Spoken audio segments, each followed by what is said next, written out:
Named BruceTACO2.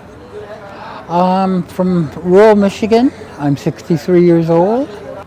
The abuse in the main home, this with primarily my stepfather. At one point, my grandparents tried to adopt me. My mother would have lost welfare, and my stepfather said, "No, we need the money." So I was kept for financial reasons. There were 7 total. Mom had 3. Jim had 3. They had 1.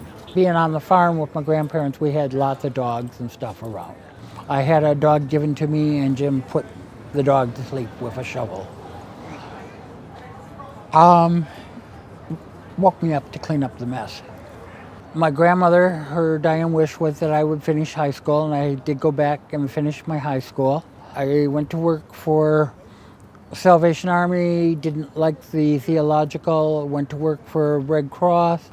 Then I went to work, was recruited by FEMA. I didn't want to work for Papa George, and went to work for UNICEF, United Nations Children Emergency Services.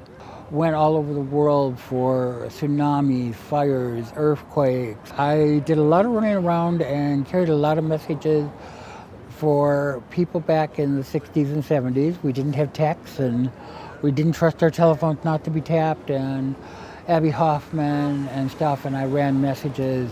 I returned to college, and I had been so poor in college the first time. I thought it was going to be futile. I did it more for the money, more for the financial aid and stuff again, and I turned out a whiz kid. A psychology or behavioral health student studying suicidology. I had been impacted by suicidology. My stepsister, friends, ex-partners, several people in my life had suicided. Oh, going to 2 different universities at the same time, graduating in Honors Society, and all of a sudden my tuition or my financial aid, my Pell Grant, didn't come through. A job I had been promised, I didn't even get interviewed for. My personal aid, my support person, were quitting without notice. That was money that he was paying me for rent, that's gone. This all happened within days. And I lost it and was hospitalized several times for suicidal depression. I didn't get help, and I ended up out on the streets. And for 4 years, I was just lost. Jim and I struck a friendship and have always been friends. And there's times I've been here. There was a case manager here, Kristen, for a while. There was another case manager here, Margaret, and worked with both of them. But Jim and I have sort of had a rapport, and I've been able to ask Jim things. And I believe in giving back to the community. There's a big difference between a helping hand and a handout. And I hope I'm always too proud to accept one, but never proud enough to refuse the other.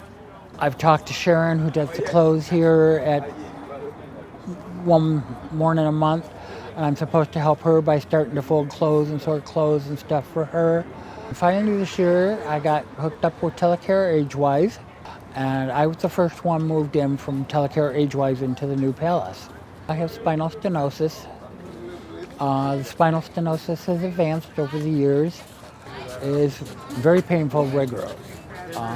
I'm in pain pretty much 24 hours a day, 365, 724. A doctor friend of mine suggested that I get a dog. American Cancer Society help. Frida was trained by Oceanside Canine Companions. If I fall anywhere and I'm not able to get myself up within a minute or two, she's going to bark until somebody responds. I learned self-reliance is really a big importance. Don't anesthetize what's going on. The drugs, the alcohol, the acting out, the constantly being arrested only wears you down that much faster. San Diego constantly denies that we have a homeless problem. We already have children that are on the streets that are disenfranchised. What is going to be their security? Where is going to be their value system when they become the next congressman or city council member or something? Young people that are on our streets are our future.